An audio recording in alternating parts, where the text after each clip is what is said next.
بسم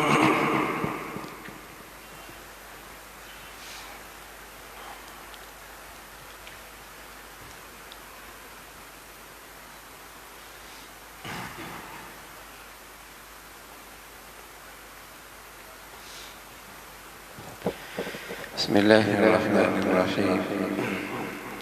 الحمد لله والصلاة والسلام على سيدنا محمد وعلى آله وأصحابه أجمعين.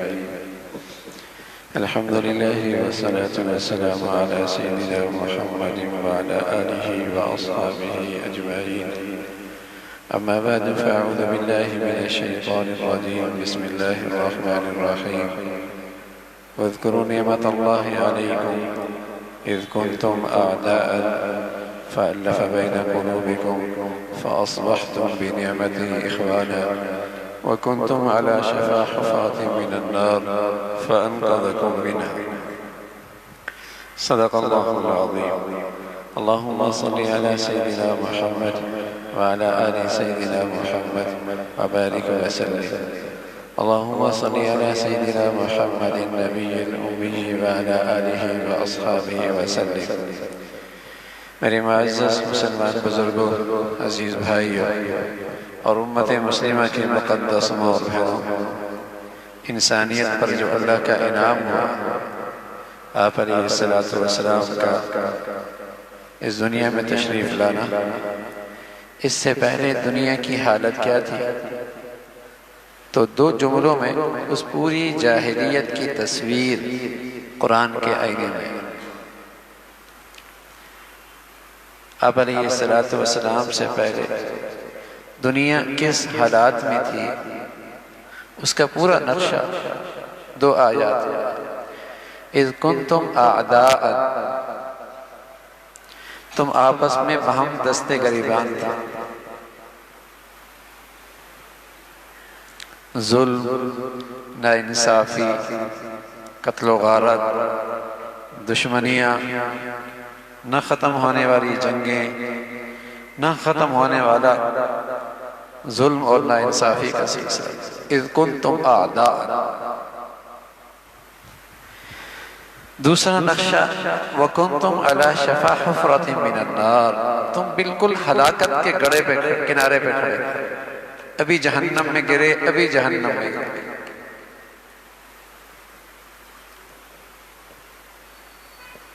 یہ حالت دنیا کی. اور جب پیارے رسول صلی اللہ علیہ وسلم کی زندگی آئی، یہ نعمت اس انسانیت کو ملی، تو فرمایا فَأَلَّفَ بَيْنَ قُلُوبِكُمْ، تمہارے دلوں میں الفت اور محبت پیدا ہو. فَأَصْبَحْتُمْ بِنِعْمَتِي إِخْوَانًا، تم ایسے ہو گئے جیسے بھائی، تم بھائیوں کی طرح ہو. سبحان اللہ، کیا انعام ہے انسانیت پر. دونوں نقشے. اذ کنتم اعداء، تم باہم دستے گریبان تھے،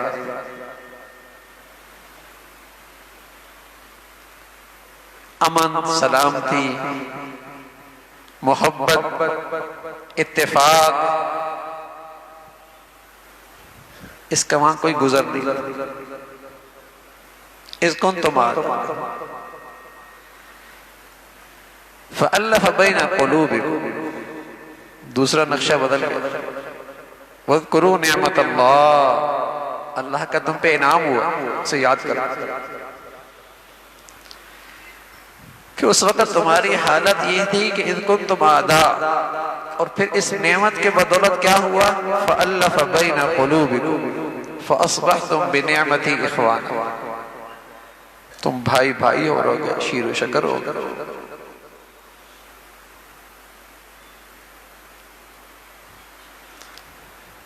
یہ پیارے نبی کی زندگی کی شکل میں جو اللہ کا انعام تھا، یہ اس کا مبارک اس دنیا کے لیے ثمرہ اور میٹھا پھل تھا.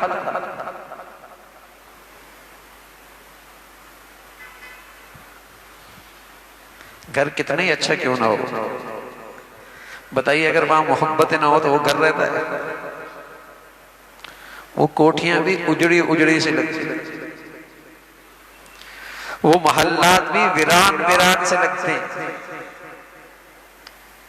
اور یہ الفت اور محبت اگر جھونپڑی میں ہو وہ بھی گھر لگتا ہے، وہ بھی جنت لگتا ہے۔ تو کوئی معاشرہ کتنا ہی بلند و بالا عمارتیں کیوں نہ رکھتا ہو اور شاہانہ معیشت ہی کیوں نہ رکھتا ہو، لیکن وہاں دلوں میں ایک دوسرے کے لیے الفت اور محبت نہ ہو،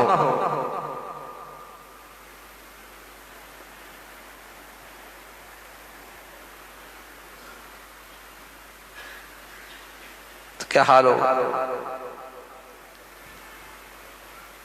ہر آدمی تکلیف میں ہوگا۔ یہ اللہ کا ایسا انعام ہے، الفت اور محبت۔ فَأَلَّفَ بَيْنَ قُلُوبِكُمْ،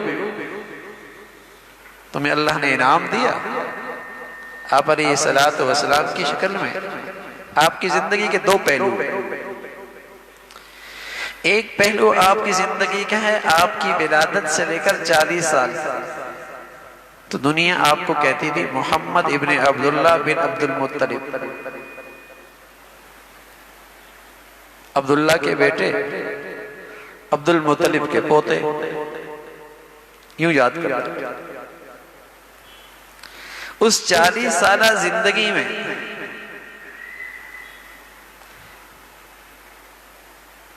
آپ کی زندگی انسانیت کے لیے نمونہ نہیں تھا کہ آپ ایسی شکل اختیار کریں، ایسی صورت بنا لیں، اتنا لمبا آپ کا قد ہو جائے، آپ کی پیدائش ربیع الاول میں ہو، آپ پیر کے دن پیدا ہوں، آپ کی پیدائش صبح سویرے ہو، یہ آپ کے اختیار میں، اور کہا بھی نہیں کہ آپ کی وہ زندگی آپ کے لیے نمونہ ہے۔ لیکن 40 سال کے بعد جب آپ پر وحی آئی تو فرمایا اب رسول اللہ ہے، اب اللہ کے رسول، اب کہا لَقَدْ كَانَ لَكُمْ فِي رَسُولِ اللَّهِ أُسْوَةٌ حَسَنَةٌ، آپ کی زندگی میں بہترین نمونہ ہے۔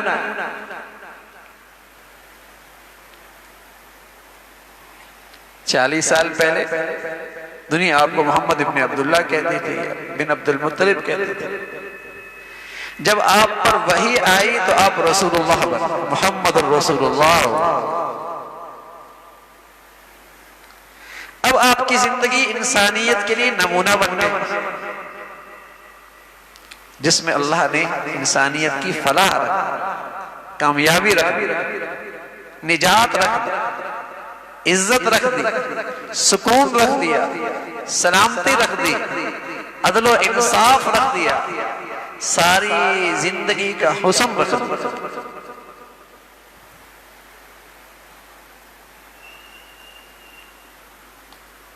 رسول اللہ،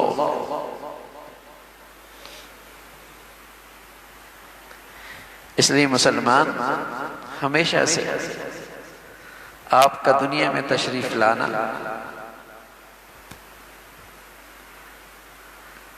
اللہ کا انعام سمجھتا،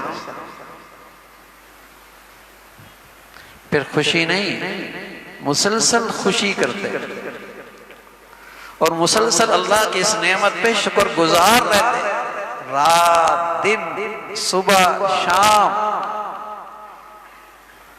ہر دن ہر صبح ہر مہینے ہر رات ہر دن۔ اس لیے جہاں آپ کا اللہ تعالیٰ کا تذکرہ ہے، ہو نہیں سکتا کہ مسلمان آپ کا تذکرہ نہ کرے۔ اگر ایمان والا ہے تو اللہ کے تذکرے کے ساتھ ساتھ آپ کا تذکرہ بھی، خوشی مناتے ہیں مسلمان۔ اللہ کو اللہ تعالیٰ کی طرف سے ملی اس نعمت کا دل و جان سے شکر گزار رہتے ہیں۔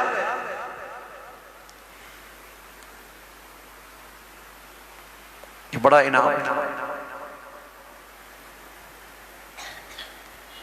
البتہ یہ جو برسی ہے، یہ جو سالگرہ ہے، یہ جاہلیت کا مزاج ہے، یہ جاہلیت کا مزاج ہے۔ برسی منانا، سالگرہ منانا، یہ جاہلیت کا مزاج ہے۔ اور چونکہ حضرات صحابہ رضوان اللہ علیہم اجمعین، حضرات تابعین، تبع تابعین، انہیں جاہلیت کا مزاج سے نفرت تھی، ان کی پوری زندگی میں کہیں یہ نظر نہیں آتا۔ لیکن چونکہ جو جاہلیت کا مزاج بڑھتا چلا جا رہا ہے، اور مسلمان بچوں کی بھی سالگرہ منا رہے ہیں، بڑوں کی بھی سالگرہ منا رہے ہیں، برسیاں بھی منا رہے ہیں، خوشیاں بھی منا رہے ہیں،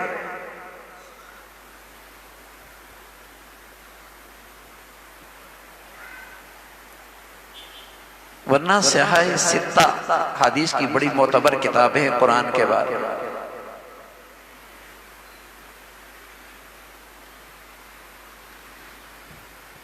اللہ کے نبی کی مبارک سیرت، حضرات صحابہ کی زندگی، تبع تابعین کا دور، وہاں آپ کی زندگی تو نظر آئے گی، لیکن یہ چیزیں نظر نہیں آتی۔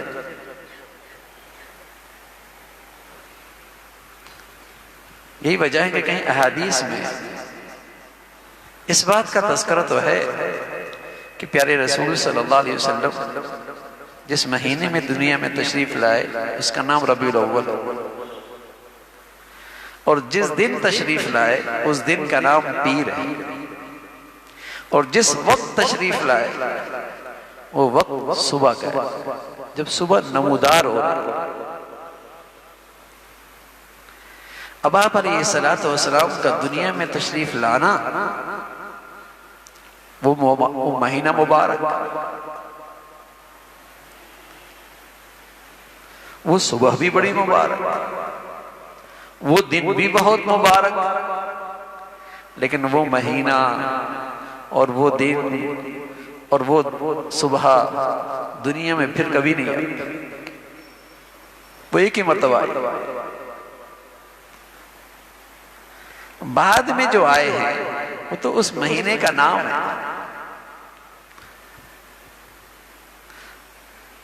اس دن کا ایک نام ہے، مبارک گھڑی تو وہی تھی،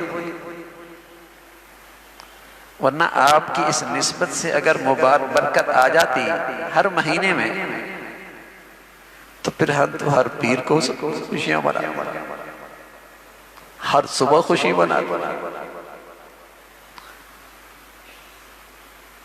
پھر ہر پیر کو خوشی منا، پھر ہر صبح خوشی منا۔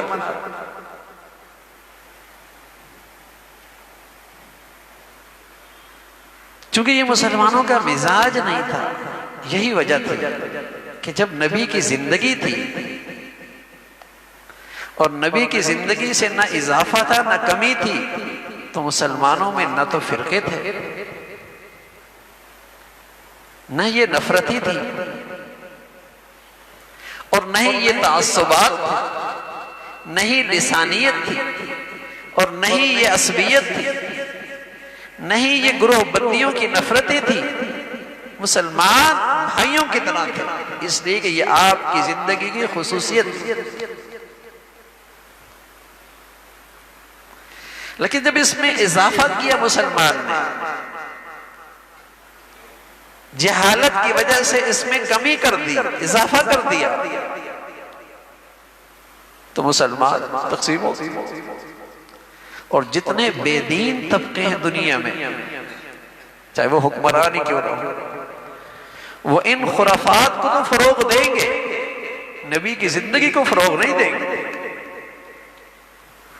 قومی سطح پہ اعلان ہو جائے کہ نبی 5 وقت کی نمازوں کا اہتمام کرتے تھے، مسلمان بھی آج کے بعد 5 وقت کی نماز کا اہتمام کریں، ہوگا؟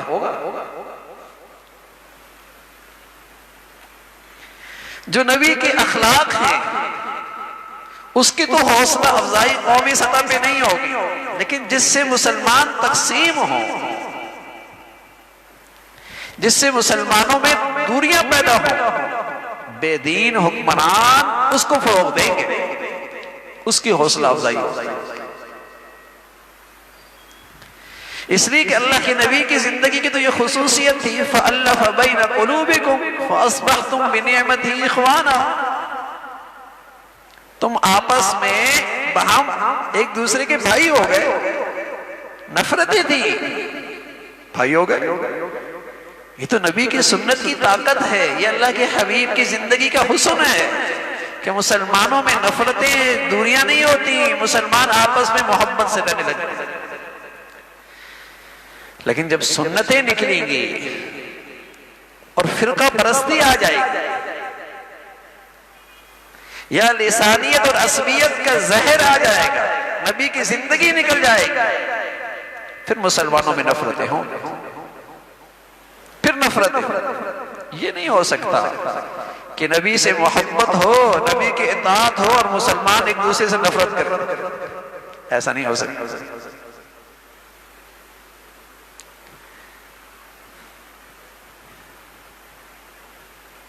تو قرآن مجید نے بتایا ہے کہ نبی کی زندگی سے پہلے تم ایک دوسرے کے دشمن تھے۔ اب جو کوئی مسلمان کی جان لے رہا ہے، اللہ کے نبی فرمایا کرتے تھے اس کا میری امت سے کوئی تعلق نہیں، اس کا میری امت سے کوئی تعلق نہیں ہے۔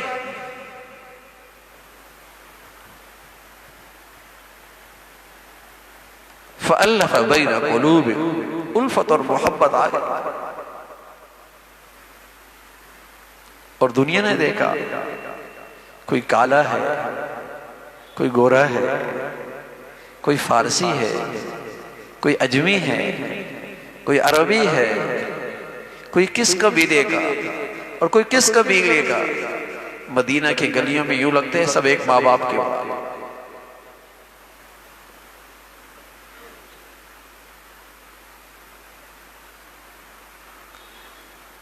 انسانی زندگی کے لیے پیارے رسول صلی اللہ علیہ وسلم کی زندگی ایسی ہے جیسے جسم کے لیے روح نکل جائے۔ بتائیے یہ جسم اپنا وجود باقی رکھ سکتا ہے؟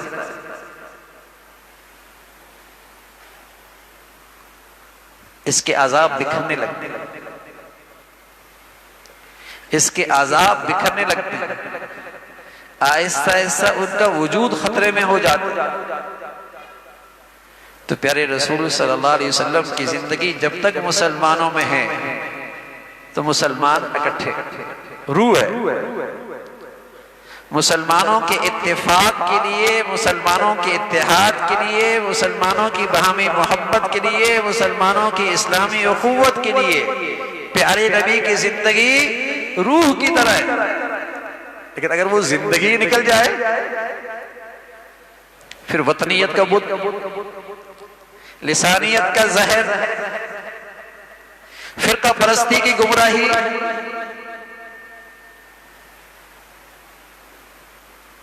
وہ روح جو نکل گئی پھر تقسیم ہوگا مسلمان۔ تو مسلمانوں کا آپس میں تقسیم ہو جانا، نفرتوں کا شکار ہونا، یہ جاہلیت کا نتیجہ ہے۔ اس کا اللہ کے نبی سے محبت سے اطاعت سے کوئی تعلق نہیں، یہ جاہلیت سے۔ جہاں پیارے نبی کی زندگی نکلے گی، جاہلیت آئے گی، وہاں نفرتوں کے کانٹے اگیں گے، وہاں ٹوٹ پھوٹ ہوگی، چاہے اس کے پاس ڈگریاں ہوں، چاہے اس کے پاس آج کی نئی سے نئی تعلیم ہو، لیکن اللہ کے نبی کی زندگی نکلی ہے تو وہاں نفرتیں ضرور ہوں۔ اس لیے ہم کہا کرتے ہیں جس گھر سے اللہ کے حبیب کی زندگی نکلی وہاں دو چیزیں ضرور ہوں، ایک نفرت اور ایک بے سکونی۔ ایک نفرت ہے اور دوسری بے سکونی۔ اور جہاں اللہ کے حبیب کی زندگی آئے گی دو خوبیاں ضرور ہوں، آپس کی محبتیں اور سکون ضرور ہو، چاہے کوٹھی ہو چاہے جھونپڑی ہو، کچھ بھی ہو۔ پھر جو اللہ تعالیٰ نے انعام دیا تھا انسانیت کو، آپ علیہ الصلوۃ والسلام کی تشریف آوری، اس کا جو پھل ملا اس امت کو، فَأَلَّفَ بَيْنَ قُلُوبِكُمْ، تم آپس میں ایک ہو۔ تمہاری ایک طاقت ہو. اس لیے مسلمانوں کو ذلت سے شکار کرنا ہے تو ایک ہی راستہ ہے، انہیں اپنی نبی کی زندگی سے دور کر دو، یہ خود ہی پھر آپس میں دستے گریبان رہے. وہ بیج ہی مار دو نا جس سے مسلمان ایک طاقت بن سکتے تھے. وہ بنیاد ہی ختم کر دو جس سے مسلمان ایک ہو سکتے تھے. جب وہی نہیں رہے گا، لو انفقت ما فی الارض جميعا ما الفت بین قلوبهم، ساری دنیا کا خزانہ بھی خرچ کر ڈالو، فرمایا تم دلوں میں ایک دوسرے کے لیے الفت اور محبت نہیں پیدا کر سکتے. یہ تو اللہ کی طرف سے ایک عطا ہے، یہ اللہ کی طرف سے ایک مبارک پھل اور میٹھا ثمرہ ہے جو اللہ کے نبی کی زندگی کے بدولت میں نصیب ہوئی. لو انفقت ما فی الارض جميعا، زمین کے خزانے، پہاڑوں میں رکھے خزانے، سمندر میں رکھے خزانے، تمام دنیا کے خزانے خرچ کر ڈالو اور چاہو کہ دلوں میں الفت اور محبت آ جائے، نہیں آ سکتا. ولیکن اللہ اللہ بین، یہ الفت اور محبت اللہ کی طرف سے ایک انعام ہے.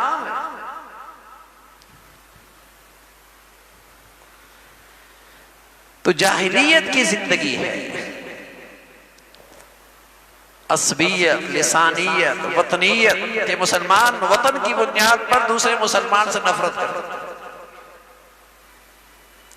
مسلمان علاقے کی بنیاد پر دوسرے مسلمان سے نفرت کرتے، مسلمان زبان اور رنگ کی وجہ سے دوسرے مسلمان سے نفرت کرتے، یا مسلمان فرقہ پرستی کی وجہ سے دوسرے مسلمان سے نفرت کرتے. یہ جاہلیت ہے، اس کا نبی کی زندگی سے کوئی تعلق نہیں. آپ کی زندگی کی تو خصوصیت ہے کہ مسلمان دوسرے بر اعظم میں رہتا ہے، تب بھی اللہ کے نبی فرمانے لگے اگر یہ واقعی مسلمان ہے تو اس کی تکلیف کا درد اپنے دل میں محسوس کرے.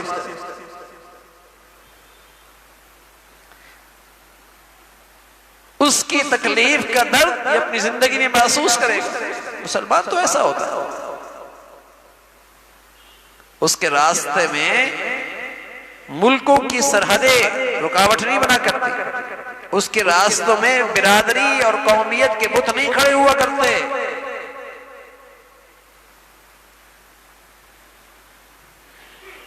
ان چیزوں کا نبی کی زندگی سے کوئی جوڑ نہیں.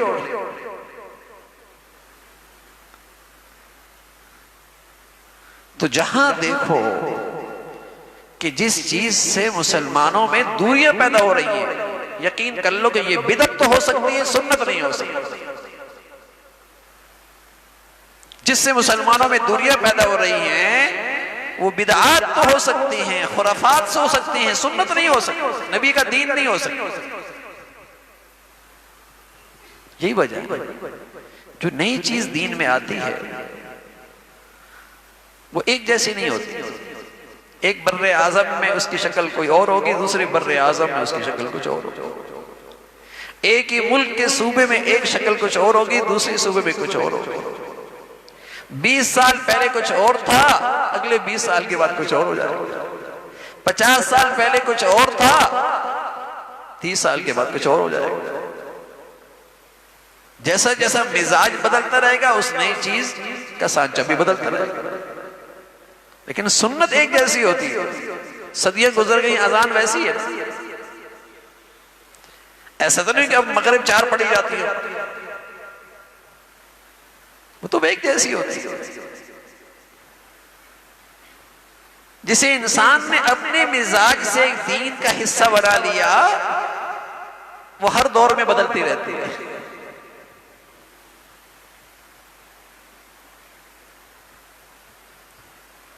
یہ تو آپ نے بھی سنا ہوگا 20 سال پہلے کی زمانے میں ہم 12 تاریخ کو 12 وفات بھی کہتے تھے. 12 وفات بھی کہتے تھے. اس سے پیچھے جائیے تو کیا تھا. اور دنیا میں اس کی شکلیں مختلف ہیں. سنت کی یہ خصوصیت ہے، بر اعظم بدل دیں، زمانے بدل دیں، صدیاں گزر جائے، اللہ کے حبیب کا طریقہ ایک جیسے ہو۔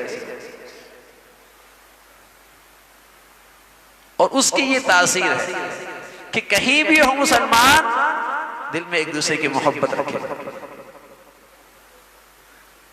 ایک دوسرے کے لیے درد رکھے گا۔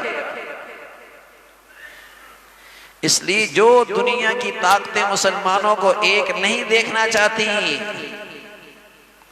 وہ دنیا میں بدعات کو تو فروغ دیتی ہیں، نبی کی زندگی کو فروغ نہیں دیتی۔ بدعات کی تو حوصلہ افزائی ہوگی، نبی کی خوبصورت زندگی کی حوصلہ افزائی نہیں۔ دنیا میں جو اللہ کے حبیب نے حسین زندگی پیش کی ہے، جس میں کشش ہے،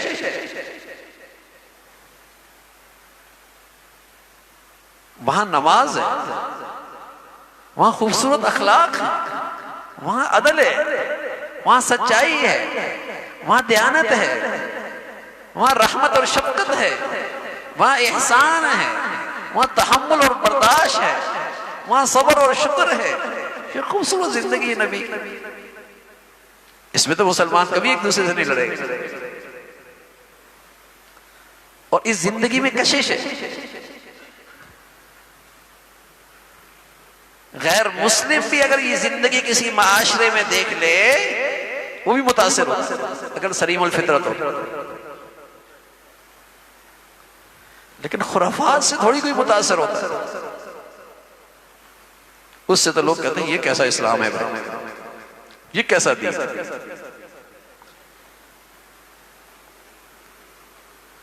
تو رسول اللہ صلی اللہ علیہ وسلم جیسی نعمت جو اللہ نے انسانیت کو عطا فرمائی اور اس نعمت کو جتلایا، لقد من اللہ علی المؤمنین اذ بعث فیہم رسولا، یہ اللہ کا بڑا احسان ہے اہل ایمان پر کہ اللہ نے اپنا رسول بھیجا، اللہ کا بڑا احسان۔ انسانیت کی زندگی ملی ہے، ورنہ پہلی زندگی جانوروں کی سی تھی۔ سبحان اللہ، سانچہ بھی ایسا خوبصورت کہ ایسا خوبصورت جسم اللہ نے بنایا ہی نہیں۔ حضرت عائشہ فرمایا کرتی تھی رضی اللہ تعالیٰ عنہ کہ اللہ تعالیٰ نے سارا حسن تقسیم کیا تو آدھا اکیلے حضرت یوسف علیہ السلام کو، اور جب اس کا حسن دیکھنے والوں نے دیکھا تو کہنے لگے قلنا حاش للہ ما ھذا بشرا ان ھذا الا ملک کریم، یہ تو کوئی بہت معزز فرشتہ ہے، انسان تو نہیں ہو سکتا۔ اور وہ حسن دیکھ کر ایسی مبہوت ہوئی کہ بجائے پھل کاٹنے کے انگلیاں کاٹ بیٹھی، پتہ ہی نہیں لگا۔ وَقَطَّعْنَ أَيْدِيَهُنَّ، بتائیے کیسا حسن ہوگا، پھل کاٹنے کے بجائے انگلیاں کاٹ بیٹھے۔ وَقَطَّعْنَ أَيْدِيَهُنَّ، قرآن مجید بتا رہا۔ حضرت عائشہ فرمایا کرتے تھی رضی اللہ تعالیٰ عنہ کہ اللہ نے حضرت یوسف کو آدھا حسن دیا اور میرے محبوب کو اللہ نے مجموعہ حسن دیا، لیکن جس نے آپ کو دیکھا ایمان کی حالت میں سبحان اللہ وہ ہوش پا گیا، اس نے گردنیں آپ کے دین کے خاطر کٹوا دی، اس نے تو ایسا ہوش پایا۔ تو ظاہری خوبصورتی بھی ایسی کہ ایسا حسن اللہ نے پیدا ہی کیا، لیکن اس حسن کے اندر سے جو زندگی نکلی ہے وہ بھی ایسی حسین ہے کہ انسان کے لیے اس سے خوبصورت زندگی کا طریقہ ہو ہی نہیں سکتا۔ انسانی زندگی کے لیے اس سے بہتر طریقہ ہو ہی نہیں سکتا۔ آپ کی زندگی نمونہ ہے نجات کے لیے، فلاح کے لیے، عزت کے لیے، مسلمانوں کی سربلندی کے لیے، مسلمانوں کے عروج کے لیے، مسلمانوں کی عزت اور سعادت کے لیے آپ کی زندگی نمونہ ہے۔ نمونہ کسے کہتے ہیں؟ آپ درزی کے پاس قمیض لے جائیں اور کہیں بھائی ایسی قمیض آپ نے سینی، اس کے کف ایسے ہیں، اس کا دامن ایسا ہو، اس کے بازو اتنے لمبے ہوں، ایسے سینی۔ اگر جیسے اس نے آپ میں نمونہ دیا ویسے اس نے آپ کو سی کو دے دی تو آپ اس کا شکریہ بھی ادا کریں گے، ساتھ اس کی مزدوری بھی دیں گے۔ ایسا ہی ہوگا. یہ ہے نمونہ. دوسری صورت یہ ہے کہ اس نے آپ نے اس کو نمونے کے لیے قمیض دی، لیکن اس نے جب آپ کی قمیض سی تو واپس جب گئے تو دیکھا کہ دامن لمبا، کف چھوٹے، جیب ہے ہی نہیں. اس سے پوچھا یہ کیا؟ کہا بھئی آج کل دنیا ایسا ہی تو کر رہی ہے، پہنتی ایسی ہے، آج کل فیشن ہی یہی چل رہا، رواج ہی ایسا ہے. آپ کیا کہیں گے؟ میاں اپنا رواج اپنا فیشن اپنے پاس رکھو، تم نے تو میرا کپڑا ہی خراب کر دیا. ایسا ہی ہوگا، قابل قبول نہیں ہوگا، چاہے وہ اپنے خیال میں کتنی اس پہ دلائل دیتا رہے، کتنی اس پہ دلائل دیتا رہے، آپ قبول نہیں کریں گے. ایسے میرے عزیزو، اللہ رب العزت نے مسلمانوں کی کامیابی اور نجات کے لیے اپنے حبیب کی زندگی کا نمونہ دیا ہے. بس اسے دیکھتے رہو اور کرتے چلے جاؤ. اپنی طرف سے اضافہ کیا کہ دنیا میں یوں چل رہا تھا تو منہ پہ مار دیا جائے. اس نمونے کو دیکھتے چلے جاؤ بس، کہ آپ علیہ الصلوۃ والسلام نے کیا کیا ہے اور کیسے کیا ہے، اس کو دیکھتے لقد کان لکم فی رسول اللہ اسوۃ حسنہ، بہترین نمونہ ہے آپ کی زندگی. یہ ہے کامیابی مسلمان، اس کو دیکھتے رہو. اور اللہ رب العزت نے فرمایا کہ میرا محبوب تو میرا بہت پیارا ہے، لیکن جو میرے محبوب کی نمونے کی نقل کرے گا تو مجھے وہ بھی محبوب ہو جائے گا، مجھے وہ بھی پیارا ہو جائے گا، وہ بھی میرا پیارا. تو آپ علیہ الصلوۃ والسلام کی زندگی کی میرے عزیزو یوں قدر کرنی ہے، اس نعمت کا یوں شکر ادا کرنا ہے. آج مسلمان اگر اپنی نجی زندگی میں اور اپنی انفرادی زندگی میں اور اپنی اگر گھریلو زندگی میں اور اگر آج مسلمان اپنی معاشرتی اور قومی زندگی میں پریشان ہیں یا رسوا ہیں، ایک ہی وجہ ہے، ایک ہی وجہ ہے، اس دولت کی قدر نہیں کی جس دولت میں اللہ رب العزت نے مسلمانوں کی عزت رکھی، کامیابی رکھی تھی، نجات رکھی تھی. حضرات صحابہ رضوان اللہ علیہ اجمعین، ان کی سب سے بڑی خوبی یہی تھی کہ وہ آپ کی زندگی سے ایک انچ بھی دستبردار ہونے کے لیے تیار تھے، اور انہیں آپ کی زندگی اپنانے پہ فخر تھا.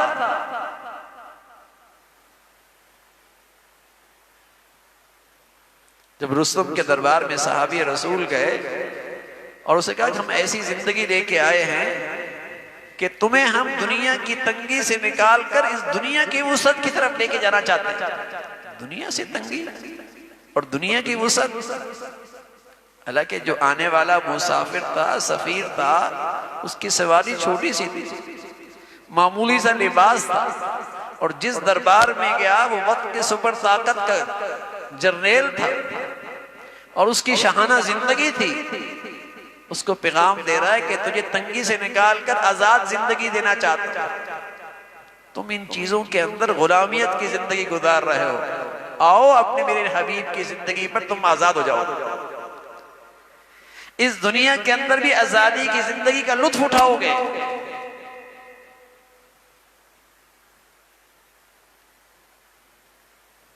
وہ ایک مبارک زندگی. تو میرے عزیزو، اپنی نبی کی زندگی ہم اپنائیں، یہی مسلمانوں کی ہر سطح کی کامیابی کا ذریعہ. اگر میں اپنی زندگی نجی ذاتی کامیاب کرنا چاہتا ہوں، آپ کی اطاعت، آپ کی فرما برداری. اس لیے مسلمانوں پہ حق ہے اللہ کے حبیب، آپ پر ایمان، آپ سے دل و جان سے محبت اور آپ کی اطاعت. اس لیے کہ جہاں سچی محبت آتی ہے وہاں اطاعت ضرور آتی ہے، جہاں سچی محبت آتی ہے وہاں اللہ کے حبیب کی فرما برداری بھی آئے گی. یہ اللہ کے نبی کے حقوق ہیں اس امت پر، اور اس نعمت کی شکر گزاری ہے. تو ہم اپنی زندگی کا جائزہ لیں کہ ہم اپنی زندگی میں اپنے نبی علیہ السلام کو کتنا نمونہ بنا. ایک کتاب ہے، انگریزی کے اندر بھی ہے، اردو کے اندر بھی ہے. میں تو کہتا ہوں اسے آپ اپنے سرانے کے پاس رکھیں. ہر ڈاکٹر عبدالحی عارفی رحمۃ اللہ علیہ کی کتاب ہے اسوہ رسول صلی اللہ علیہ وسلم. آپ علیہ السلام کی زندگی کا نمونہ، بطور نمونہ اسوہ رسول. یہ عربی میں بھی ہے، اردو میں بھی ہے، انگریزی میں بھی ہے. اس کو اپنے سرانے کے پاس رکھیں اور دیکھتے چلے جائیں اور کرتے چلے جائیں. اس میں آپ کی صبح بھی ہے، شام بھی ہے، رات بھی ہے، اللہ سے تعلق بھی ہے، مخلوق سے تعلق بھی ہے، گھر کی زندگی بھی ہے، بازار کی زندگی بھی ہے، نجی زندگی بھی ہے، معاشرتی زندگی بھی ہے. آپ کا ظاہر بھی ہے، آپ کا لباس بھی ہے، آپ کی شکل و صورت بھی ہے، آپ کا کھانا پینا بھی ہے، آپ کا سونا جاگنا بھی ہے. کرتے چلی جائیے، عمل کرتے چلی جائیے، دیکھتے چلی جائیے، عمل کرتے چلی جائیے کہ آپ علیہ السلام نے کیسے. اور جو آپ عمل کرتے چلے جائیں گے اللہ کے محبوب ہوتے چلے جائیں گے. قُلْ إِن كُنتُمْ تُحِبُّونَ اللَّهَ فَاتَّبِعُونِي يُحْبِبْكُمُ اللَّهُ. تم اللہ کے محبوب ہو جاؤ گے اور اللہ تمہاری خطاؤں کو معاف فرمائے. تو وہ کتاب ایسی ہے عام آدمی کے لیے، اپنے سرانے پہ رکھے، پڑھتے چلے جائیں. روز تھوڑا سا پڑھ لیا اور پھر اپنی زندگی کا جائزہ لیا. اور سچ یہ ہے کہ جس قدر وہ زندگی میرے گھر میں آئے گی ہم دیکھیں گے ہمارے گھروں میں محبتیں پروان چڑھیں. اگر میرے معاشرے میں آ جائے تو میرے معاشرے میں محبتیں پروان چڑھیں. ہماری زندگی قومی سطح پہ اللہ کے حبیب کی زندگی کو فروغ مل جائے تو یہ ساری نفرتیں چھٹ جائے جس کا آج ہم شکار ہیں، جو آج ہم پر عذاب بن کے مسلط ہے. نفرتیں، بدامنی، یہ عذاب سے کم نہیں. تو اس کا ایک نسخہ اللہ نے دیا ہے، وَأَلَّفَ بَيْنَ قُلُوبِكُمْ فَأَصْبَحْتُمْ بِنِعْمَتِي إِخْوَانًا. اگر تم اس نعمت کی قدر کرو گے، اس کے حقوق ادا کرو گے تو تم آپس میں الفت اور محبت کے ساتھ رہنے لگ جاؤ گے. اور جس ہلاکت کی طرف تم چل رہے ہو اللہ تمہیں نجات نصیب فرمائے، اللہ تعالیٰ تمہیں محفوظ فرما دے. جب اللہ کے نبی صلی اللہ علیہ وسلم پر وحی آئی تو آپ ایک پہاڑ پہ کھڑے ہو، صفا کا پہاڑ. عربوں کے ہاں یہ رواج تھا جب کوئی خطرہ پیش آتا اور کوئی آدمی اس خطرے کو دیکھ لیتا تو وہ لباس اتار کے ہاتھ میں کپڑا لے کر پہاڑی پہ چڑھ کے لوگوں کو اس خطرے سے آگاہ کیا کرتا تھا. تو آپ علیہ السلام بھی اس پہاڑی پہ چڑھ گئے، لیکن چونکہ پورا عرب آپ کے شرم و حیا کا معترف تھا، آپ بڑے باحیا ہیں، اور ساتھ ساتھ آپ کی سچائی کا بھی قائل تھا کہ آپ بڑے سچے ہیں. آپ نے وہاں جا کر اعلان کر دیا انا النذیر العریان، میں تمہیں ڈرانے والا ہوں. تو سارے مکہ کے لوگ اس پہاڑ کے دامن میں اکٹھے ہو گئے. آپ علیہ السلام نے فرمایا بتاؤ، اگر میں تمہیں یہ بتاؤں کہ اس پہاڑ کے پیچھے ایک لشکر آ رہا ہے جو تم پہ حملہ آور ہے، انہیں ہونے والا ہے، تو تم میری بات کی تصدیق کرو؟ تو کہنے لگے بظاہر ایسے حالات تو نہیں کوئی ہم پہ بھی حملہ آور ہو، لیکن تو کہ آپ پہاڑ کی ایسی جگہ پہ کھڑے ہیں کہ دونوں طرف آپ کے سامنے ہیں، اور آپ کی زندگی کے ہم نے بارہا تجربہ کیا ہے کہ آپ جو بھی بولتے ہیں سچ بولتے ہیں. اگر آپ نے کہا تو ہم مان لیں. اس پورے مجمع میں آپ کا وہ چچا بھی تھا، ابو لہب، جس نے آپ کی پیدائش کے موقع پہ جب اسے خبر ملی کہ عبداللہ کے یہاں بیٹا ہوا ہے، اور عبداللہ جو آپ کے والد تھے ان کا انتقال ہو چکا، اس کے بعد اللہ نے آپ کے والد کے بعد آپ دنیا میں تشریف لائے، تو اس نے خوشی میں جس نے خبر دی تھی، باندھی تھی صوبیہ، اس کو آزاد کر دیا خوشی میں کہ بیٹا ہے عبداللہ کیا. اور وہ چچا بھی اس مجمع میں موجود تھا۔ تو جب تک آپ محمد ابن عبداللہ تھے تو چچا کو آپ سے کوئی مسئلہ نہیں تھا، لیکن جب آپ رسول اللہ بنے اور آپ نے اللہ کا پیغام دیا تو بد نصیب چچا نے سب سے پہلے آپ کی طرف پتھر اچھالا اور کہنے لگا آپ ہی نے ہمارا وقت ضائع کیا، آپ نے ہمیں اس لیے بلایا تھا، آپ نے بتا دیا کہ جس زندگی کو تم گزار رہے ہو اگر تمہاری زندگی کا نقشہ یہی رہا تو پیچھے اللہ کے عذاب کا لشکر آ جائے۔ اس سچائی سے آپ نے ان کو آگاہ کیا تو سب سے پہلے آپ کا وہی چچا جو خوشیاں منا رہا تھا، اس کو آپ کی زندگی پسند نہیں، اس کو آپ کا پیغام پسند نہ آیا، وہی دشمنی پہ مقابلے پہ آ گیا۔ تو میرے عزیزو، اللہ کے نبی سے سچی محبت کا تقاضا یہ ہے، آپ سے سچی وفاداری کا تقاضا یہ ہے، اور آپ جیسی اللہ نے جو نعمت دی ہے اس کی شکر گزاری کا تقاضا یہ ہے کہ آپ سے سچی محبت کے ساتھ آپ کی زندگی کا بھی اتباع کیا جائے، آپ کی سنتوں کو بھی اپنی زندگی کا حصہ بنایا جائے، اور دنیا میں اللہ کے نبی کے پیغام کو عام کرنے کے لیے ہم کیا کر سکتے ہیں؟ ہم کیا کر سکتے ہیں؟ وسائل کے لحاظ سے، اولاد کے لحاظ سے، صلاحیتوں کے لحاظ سے، یہ بھی تو ذمہ داری ہے تاکہ اللہ کے نبی کی یہ زندگی آئندہ نسلوں تک بھی محفوظ ہو۔ تو یہ بھی ہے اس دین کا اور اس اللہ کے حبیب کا حق ہے کہ ہم اس دین کی حفاظت اور اشاعت کے لیے کہاں کھڑے ہیں، کتنا حصہ ڈال رہے ہیں۔ اللہ تعالی ہم سب کو اس کی توفیق نصیب فرمائے اور کل قیامت میں آپ علیہ الصلوۃ والسلام کی شفاعت نصیب فرمائے اور حوض کوثر سے آپ کے دست مبارک سے پانی پینا نصیب فرمائے۔ اللہ ہم سب کو اپنے مقبول بندوں میں شامل فرمائے۔ اللہم لک الحمد کلو ولک الشکر کلو، اللہم اعنا علی ذکرک و شکرک و حسن عبادتک، اللہم اعنا علی ذکرک و شکرک و حسن عبادتک، یا حی یا قیوم برحمتک نستغیث اصلح لنا شأننا كله ولا تكلنا إلى أنفسنا طرفة عين، يا حي يا قيوم برحمتك نستغيث أصلح لنا شأننا كله ولا تكلنا إلى أنفسنا طرفة عين۔ اے مولا کریم، جو کچھ کہا سنا عمل کی توفیق نصیب فرما، ایمان والی، عافیت والی، صحت والی زندگی نصیب فرما۔ اے مولا کریم، اپنے پسند کا جینا نصیب فرما، کلمے والی موت نصیب فرما، اپنے حبیب صلی اللہ علیہ وسلم کی سچی محبت نصیب فرما، کامل اتباع نصیب فرما۔ مولا کریم، زندگی نبی علیہ السلام کی سنتوں سے آراستہ کرنے کی ہمت اور توفیق نصیب فرما، ہر قسم کے بدعات سے، خرافات سے اپنے فضل سے محفوظ فرما۔ اے مولا کریم، اپنے فضل سے مسلمانوں میں ایمانی اسلامی وحدت پیدا فرما، ایمانی اسلامی بھائی چارہ عام فرما۔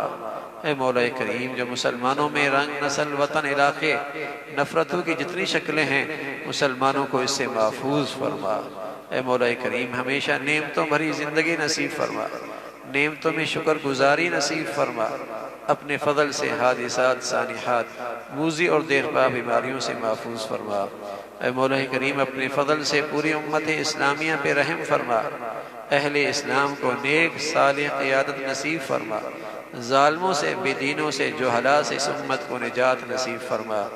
اے مولا کریم، دنیا بھر کے مظلوم مسلمانوں کی مدد اور نصرت فرما، غزہ اور فلسطین کے مسلمان جو قبلہ اول کی حفاظت میں قربانیاں پیش کر رہے، مولا اپنے شاہ نشان انہیں بہترین بدلہ عطا فرما، بہترین انعام عطا فرما، ان کے دلوں میں سکینہ نازل فرما۔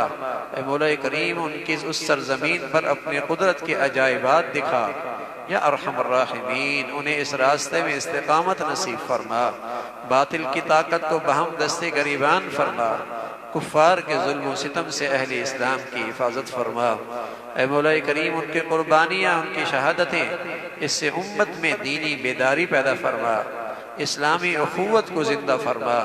یا ارحم الراحمین، پوری امت اسلامیہ کو سلامتی عطا فرما، ہمارے ملک کو سلامتی عطا فرما، اسی ظاہری باطنی ترقی عطا فرما، اسے استحکام نصیب فرما، ایمان اسلام کی زندگی کو یہاں اے مولا کریم عام فرما، اس کے لیے ہماری زندگیاں قبول فرما، یہاں نیکی کی اور خیر کی اور تعمیر کی قوتوں کو غلبہ نصیب فرما، تخریب کی اور بے دینی کی طاقتوں کو نیست و نابود فرما۔ اے مولا کریم ہمارے ملک پہ رحم فرما، ہمارے شہر پہ رحم فرما، ہم سب کے حال پہ رحم فرما۔